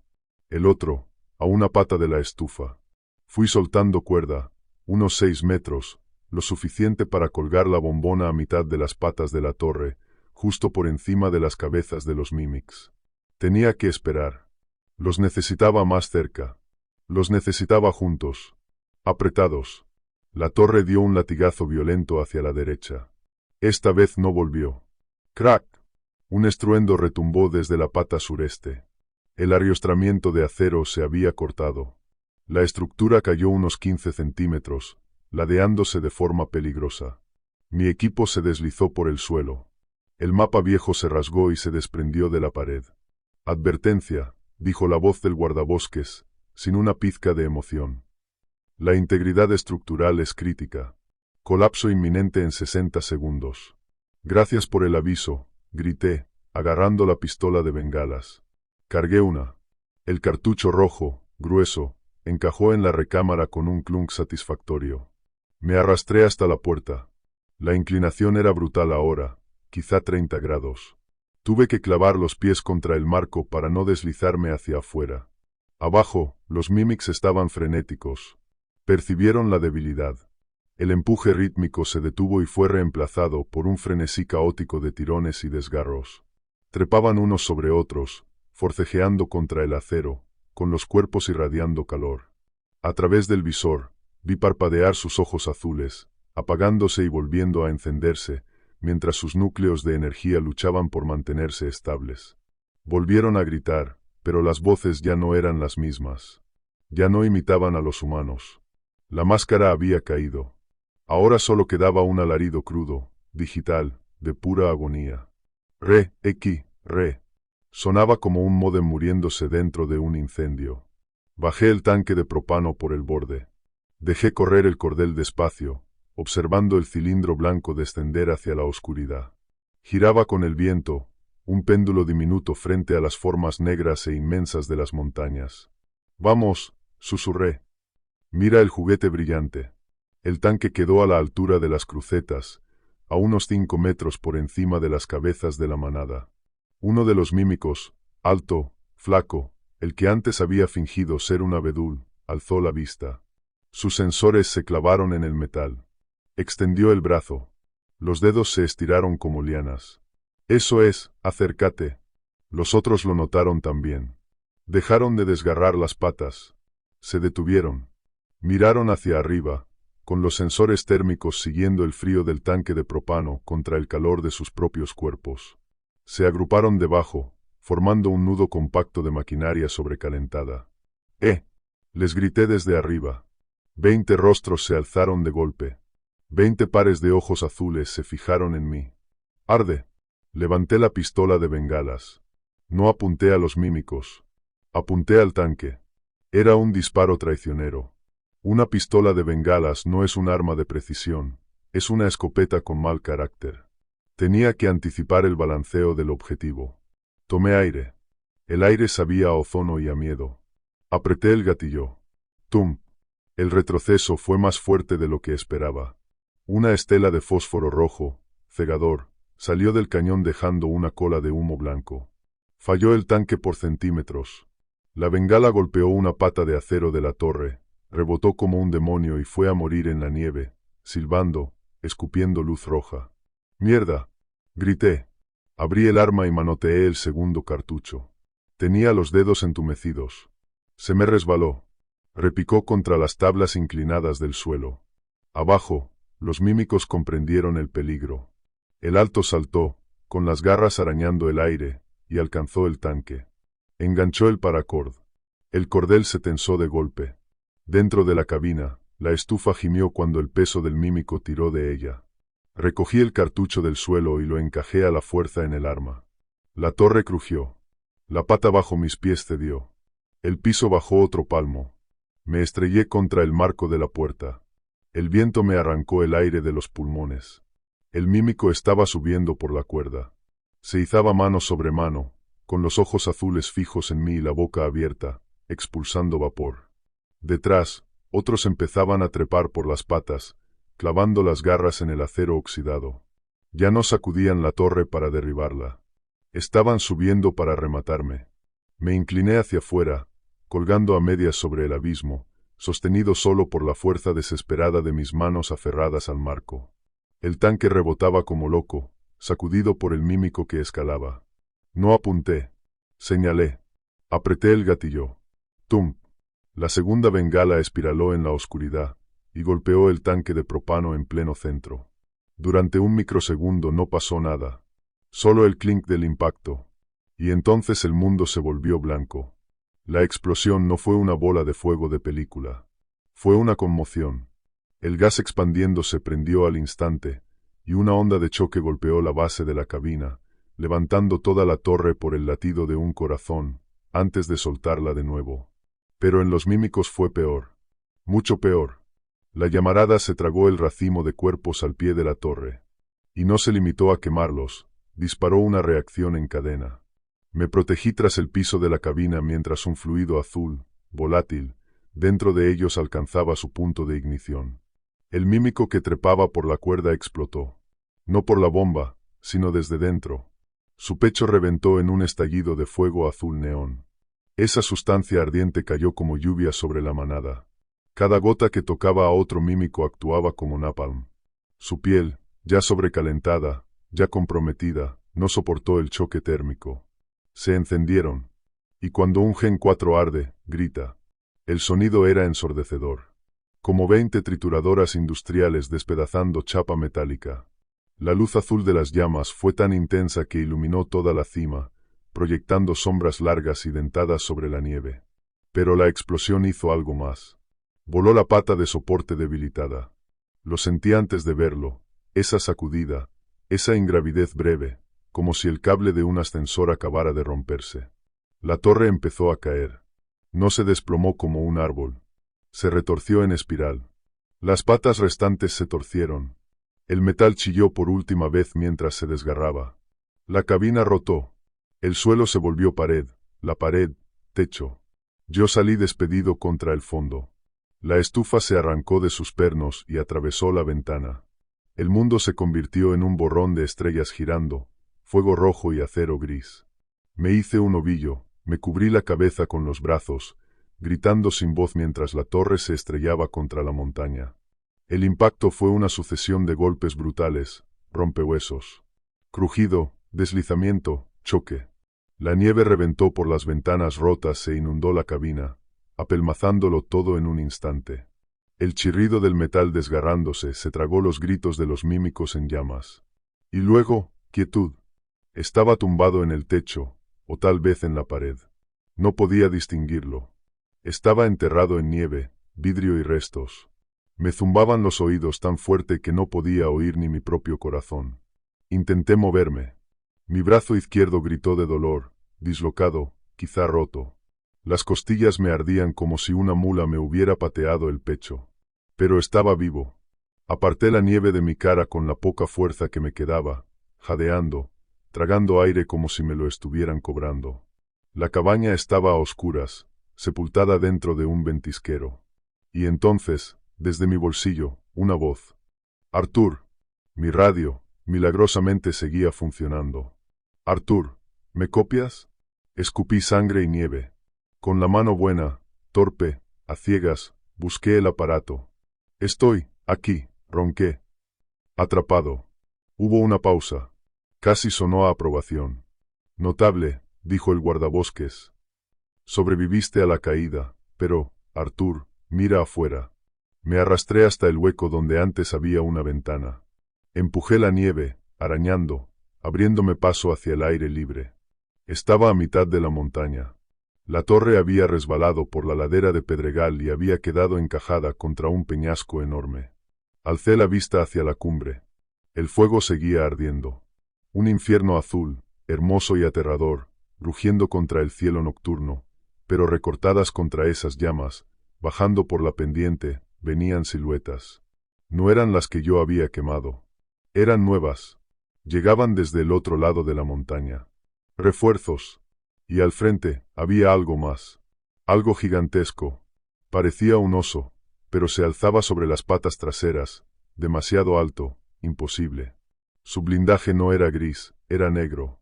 Y no tenía ojos azules. Tenía ojos rojos. La unidad alfa. La voz del guardabosques se convirtió en un susurro. Te lo dije, Arthur. Estábamos probando parámetros de agresividad. Acabas de graduarte, al examen final. Me dejé caer contra los restos retorcidos de la torre, aferrando el rifle como si fuera lo único real. Había perdido la pistola de bengalas en la caída. No me quedaba propano. 10 balas. Y un brazo roto. La masa negra rugió. Un sonido tan brutal que sacudió la nieve de los árboles a casi 1 kilómetro de distancia. Envíalo, murmuré, cerrando el cerrojo. Envíalo todo. No me levanté enseguida. El cuerpo humano tiene un limitador. Un techo duro donde el dolor deja de ser una señal, y se convierte en un muro. Yo estaba estampado contra ese muro. Mi brazo izquierdo colgaba con un ángulo enfermo. El húmero, probablemente, partido limpio, palpitando con una agonía sorda y ardiente que me nublaba la vista. Las costillas eran una jaula de vidrio roto, rozándose entre sí con cada respiración corta que intentaba robarle al aire helado. La nieve que me enterraba ya no era blanca. Era una papilla de hollín, cristales de seguridad hechos trizas, y mi propia sangre. Me quedé allí, medio dentro de los restos aplastados de la caseta de vigilancia, mirando a través del boquete dentado donde antes había una puerta. Y vi al alfa descender. Se movía distinto. La jauría de rechazados, como los había llamado el guardabosques, era frenética, espasmódica, torpe, vibrando con la ineficiencia de su propia biología. Eran carroñeros, desesperados, hambrientos. Pero esto era una máquina de guerra. Se alzaba sobre 2 patas, una pesadilla bípeda encajada en un blindaje negro mate que parecía tragarse la luz del aire. No temblaba, no humeaba. Se desplazaba con una suavidad hidráulica, aterradoramente silenciosa para algo de ese tamaño. Sus ojos eran 2 rubíes, fríos, estables, quemando con una intensidad calculada. Barrían los restos de la torre, procesando, midiendo, evaluando. No estaba cazando comida. Estaba cazando para limpiar la escena. Esta es la plataforma Gen 5, Arthur, susurró la voz del RERS en mi oído, íntima y clínica. Los modelos anteriores tenían problemas de regulación térmica, como demostraste con brillantez. La Gen 5 usa un sistema de refrigeración de circuito cerrado con nitrógeno líquido. A esta, no puedes cocinarla. Escupí saliva con sabor a metal sobre la nieve. Pero sangra, raspé, obligando a mi mano buena a aferrarse a la culata del rifle. Si se mueve, tiene hidráulica. Si tiene hidráulica, tiene fluido. Y si tiene fluido, sangra. La respuesta llegó, casi divertida. Un rasgo evolutivo fascinante. Fascinante, y completamente ilógico, por supuesto. Ese blindaje está certificado para detener munición de gran calibre. Tu 300 Win Mag le va a sentir como una picadura de mosquito. No respondí. Me giré de lado, gritando por dentro cuando el brazo roto se desplazó y la punzada me atravesó como un relámpago. Tenía que moverme. La cabina era una trampa. Si el alfa alcanzaba los restos, abriría esta lata de acero como una sardina, y me aplastaría dentro. Miré el campo de escombros. La estufa había desaparecido, expulsada durante el impacto. La pistola de bengalas, perdida bajo la nieve. Solo tenía el rifle, 10 disparos, y un cuerpo que empezaba a rendirse.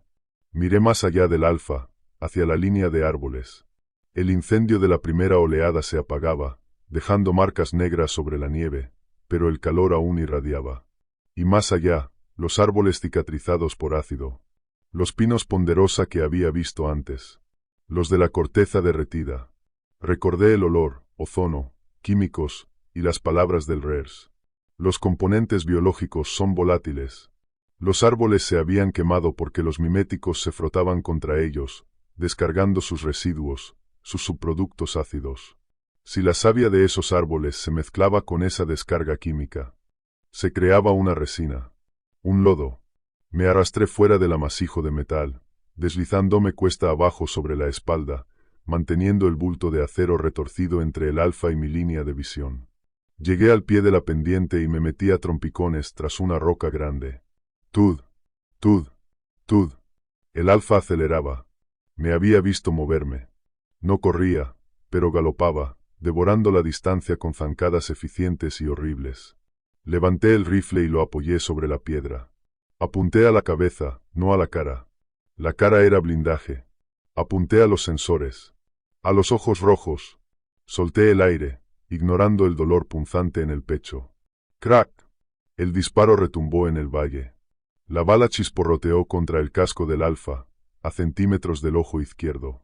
La criatura ni parpadeó, ni se detuvo. Solo bajó la cabeza, ofreciendo la armadura más gruesa, y arremetió contra un grupo de árboles jóvenes como si fueran hierba. Vale, susurré. La armadura es buena. Me puse en pie como pude, agarrando el rifle con una sola mano, y eché a correr hacia el bosque de árboles marcados. Fue una carrera patética, un tropiezo, un arrastre, una caída a medias. El equilibrio se me iba. El mundo se inclinaba y oscilaba. Pero el miedo, ese terror primitivo, de reptil, me empujaba. Detrás de mí, el sonido del alfa cambió. El tud rítmico se cortó, reemplazado por un rugido mecánico, como turbinas de alta presión despertando. Me lancé a un lado justo cuando un borrón negro se estrelló contra el lugar que yo ocupaba un segundo antes. El viento de su paso me tumbó. El alfa había activado sus propulsores de sprint. Había cerrado 50 yardas en un parpadeo. Frenó arrancando la tierra congelada, y se giró para encararme. De cerca era peor. El blindaje negro no era liso. Estaba cubierto de poros diminutos que rezumaban. No sudaba agua. Ventilaba gas nitrógeno. Una niebla fría se desprendía de sus hombros. Alzó un brazo enorme, rematado en garras que parecían cucharones de excavadora. Yo ya estaba dentro del bosque. A mi alrededor, los árboles enfermos, los de corteza brillante, derretida. El aire olía a trementina y a ácido de batería. ¡Vamos!, grité, retrocediendo hasta que mi espalda chocó contra el tronco pegajoso de un pino gigantesco. «Termina de una vez». El alfa respondió con un bramido digital, sintetizado, imitando a un oso, pero superpuesto al crujido de engranajes moliendo. Y cargó. No disparé. Esperé. Esperé hasta que estuvo a 3 metros. Esperé hasta ver el reflejo de mi propia cara, pálida y aterrada, en sus sensores rojos. Entonces, me dejé caer. Me dejé caer de golpe, doblando las piernas, y aterricé de espaldas en la nieve, pegado a la base del árbol. El alfa no pudo frenar. Llevaba demasiada inercia. Sus garras cegaron el aire justo donde había estado mi cabeza, y el cuerpo entero se estrelló contra el pino ponderosa. ¡Crack! ¡Boom! El impacto sacudió el suelo. El tronco no se partió, pero la corteza reventó como una granada. Llovieron astillas, y, más importante, una masa espesa de ámbar azul, densa y viscosa, cayó desde arriba como un aguacero. Aquel árbol llevaba meses, quizá años, sangrando esa resina química. El golpe del alfa reventó bolsas de savia acumuladas muy arriba, en el tronco. Una catarata de aquella sustancia le cubrió la cabeza y los hombros. La criatura retrocedió tambaleándose, sacudiendo el cráneo, como si intentara desprenderse de una máscara. La resina chisporroteó contra su armadura helada. «Listo», dijo el guardabosques, con un tono aburrido. «Lo hiciste pegajoso. Ahora mueres pegajoso». «No es solo pegajoso», gruñí entre dientes, rodando lejos del árbol. Me forcé a ponerme de rodillas y acerrojé el cerrojo del rifle con un tirón seco. Noté el dolor como un cuchillo, pero lo ignoré. Era química. Aquello no era simple savia. Era savia mezclada con el desecho biológico de los Gen 4, oxidante y combustible. Inestable. Volátil. El alfa se limpió el rostro, manoteando sus sensores. La pasta lo cegó un segundo. Rugió otra vez, desorientado. Los respiraderos de nitrógeno en los hombros silbaron, intentando enfriar el sistema, pero la resina los estaba obstruyendo. Apunté. No a la cabeza. No al pecho. Apunté a la articulación del hombro, donde se solapaban las placas negras, donde la fricción era mayor, donde iban a saltar chispas. Química, me repetí. Apreté el gatillo. La bala golpeó el acero de la junta. No penetró. Se desintegró, pero dejó una chispa.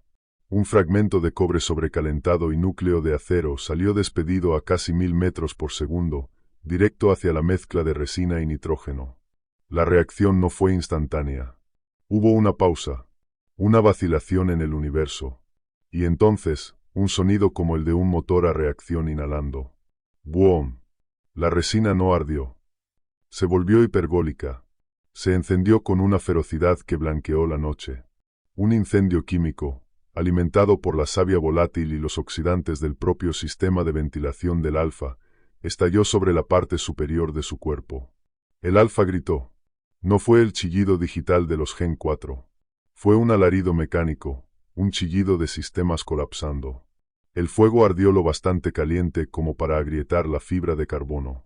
Lo bastante caliente como para hervir el nitrógeno líquido de los circuitos de refrigeración.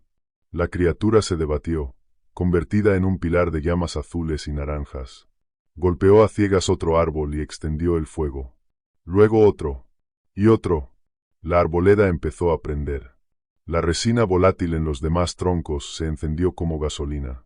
Me cubrí el rostro del calor, retrocediendo a trompicones sobre los talones. El alfa cayó de rodillas, arañándose la cara, derritiendo su propia armadura en un intento desesperado por arrancarse el fuego. Y entonces el sistema de refrigeración falló, de forma catastrófica. La presión en la cavidad torácica se disparó. El nitrógeno líquido se expandió de golpe en gas. ¡Kadoom! La explosión partió al alfa en dos. Una onda de choque de vapor helado y metralla ardiendo me barrió por completo. Me hice un ovillo, sintiendo llover escombros sobre mi espalda. Un pedazo de metal al rojo vivo golpeó mi bota, siseando al atravesar el cuero. Pero no me moví. No pude. Me quedé ahí, inmóvil, mientras el eco de la explosión se apagaba, y era sustituido por el crepitar de un incendio forestal que devoraba, rápido, cualquier rastro del sector 4. Me quedé ahí hasta que el calor fue soportable, y luego volvió el frío. Me quedé ahí hasta que regresó el silencio. Arthur. No contesté. Arthur. La telemetría indica que la unidad alfa está fuera de línea. El monitor de ritmo cardíaco dice que sigues vivo. A duras penas, me giré y quedé boca arriba. El cielo estaba ahogado en humo, borrando las estrellas. El fuego trepaba por la loma como un muro de llamas, purificador, implacable. Metí la mano en el bolsillo y saqué la radio. Estaba agrietada. El plástico, ligeramente derretido por el calor. Renuncio, susurré. No puedes renunciar, dijo el guardabosques. Y, por primera vez, su voz ya no tenía arrogancia. Solo eran negocios. Eres un cabo suelto, Arthur. Lo sabes. No podemos dejar que salgas de aquí caminando. Ah, no puedes detenerme, dije, tosiendo, con sabor a hollín. Tu ejército está muerto. Tu tanque es chatarra. ¿Y tú? Tragué aire, ardía. Tú solo eres una voz dentro de una caja. Tenemos equipos de contención. Están a 10 minutos. Si te quedas ahí, te van a sanear junto con los restos. Entonces será mejor que empiece a caminar. Me obligué a levantarme. Me costó 3 intentos. Tuve que usar el rifle como muleta. El brazo izquierdo era inútil, recogido dentro de la chaqueta. Las costillas gritaban con cada paso. Pero me puse de pie. Y empecé a andar. No hacia la camioneta. La camioneta estaba muerta. Caminé hacia la pista de servicio, en la cresta sur. Eran 32 kilómetros hasta la carretera más cercana. En mi estado, aquello era una marcha hacia la muerte. Pero caminé. La voz del guardabosques crepitó, rota. Escúchame. Podemos llegar a un acuerdo. Evacuación médica. Compensación. Un acuerdo de confidencialidad. Te vas rico. Solo tienes que olvidar. Me detuve. Miré la radio en mi mano. La lucecita roja parpadeaba, fija en mí, como el ojo de un lobo. Dijiste que querías poner a prueba su instinto de supervivencia, dije. Sí. Pues, miré el bosque en llamas, el cementerio de monstruos que yo mismo había provocado. Prueba completada. Solté la radio sobre el suelo helado. Levanté la bota. Krantz. Aplasté el plástico y los circuitos contra la nieve, una y otra vez, hasta que no quedó nada, salvo chispas y silencio. Luego le di la espalda al sector 4 y me interné en la oscuridad. La caminata de salida es un borrón en mi memoria. Un sueño febril de dolor y nieve. Recuerdo alucinar. Recuerdo ver unidades lobo acechándome entre las sombras. Pero cuando me giraba, solo era un arbusto. Recuerdo caer, y pensar que sería tan fácil quedarme ahí. Dejar que el frío me tomara. Convertirme en parte del silencio. Pero la rabia me mantuvo caliente. La pura, cruda, incontaminada furia contra la voz dentro de la caja. Llegué a la carretera 2 días después. Un camionero de largo recorrido me encontró tambaleándome por el arcén, medio congelado, con congelación en los dedos, volviéndose negros. Pensó que era un superviviente de un accidente de avión. Avisó por radio a una ambulancia. No les conté a los paramédicos nada de los Mimics. No le conté a la policía nada del Alfa. Les dije que estaba cazando. Les dije que un oso me atacó. Les dije que me caí. Me creyeron. ¿Por qué no iban a hacerlo? Las heridas cuadraban. El trauma cuadraba. Y el incendio, las noticias lo llamaron el incendio del sector 4. Culparon a un rayo pese al cielo despejado. Dijeron que ardió rápido y brutal, consumiendo más de 1200 hectáreas de naturaleza protegida. Dijeron que la zona quedaría cerrada, durante una generación, al menos la próxima década. Pasé 3 semanas en el hospital. Cirugía en el brazo, placas y tornillos. Tratamiento para la congelación. Mantuve la boca cerrada. Firmé los papeles. Volví a casa. Creí que había terminado. Anoche estaba en mi salón, con un whisky, mirando la televisión. Las noticias emitían un reportaje de seguimiento del incendio. Mostraban tomas aéreas del Valle Negro. Parecía muerto. Estéril. Seguro. Sonó mi teléfono. Número oculto. Lo dejé sonar. Saltó al buzón de voz. Me quedé mirando el móvil. Sabía quién era. Sabía que estaban comprobando, viendo si yo seguía obedeciendo las reglas. Me levanté y fui a la ventana. Mi cabaña está aislada, pegada al bosque estatal. Me gusta el silencio. Me gustaba. Afuera, en el patio trasero, volvía a nevar. Suave. Tranquilo. La luz con sensor junto al garaje parpadeó y se encendió. Había un ciervo allí. Una hembra. Estaba mordisqueando los arbustos cerca de la ventana. Se veía normal, pelaje sano, orejas inquietas, vapor saliendo del hocico. Sentí una ola de alivio. Un animal real. Vida abriéndose paso. Entonces dejó de masticar. Alzó la cabeza. No miró la luz. Miró la ventana. Me miró a mí. Lenta, deliberadamente. Se incorporó. Se puso de pie sobre las patas traseras. No se tambaleó. Se irguió por completo, recta, perfecta, con las pezuñas delanteras colgando flojas a los costados. Medía más de 2 metros. Caminó hacia el cristal, y no fue un tropezón, fue un paso suave, hidráulico. Se detuvo a centímetros del vidrio. Yo no podía moverme. No podía respirar. Solo mirar. La cara del ciervo quedó a centímetros de la mía, separadas por un doble cristal. Abrió la boca. No tenía dientes. Tenía una rejilla de altavoz. Y habló. No era la voz del guardabosques. No era una grabación de un excursionista. Era mi voz. Prueba completada, Arthur. El ciervo apoyó una pezuña contra el vidrio, y luego guiñó un ojo. Una compuerta se deslizó sobre una lente azul. Apagué las luces. Fui a la caja fuerte. Cargué la escopeta. Y ahora estoy aquí, escribiendo esto, porque sé que no se fueron. No murieron en el fuego. Aprendieron de él. Se adaptaron. He cazado durante 30 años. Sé cuándo soy el depredador, y sé cuándo soy la presa. Pero esta vez, Creo que solo soy el muñeco de entrenamiento.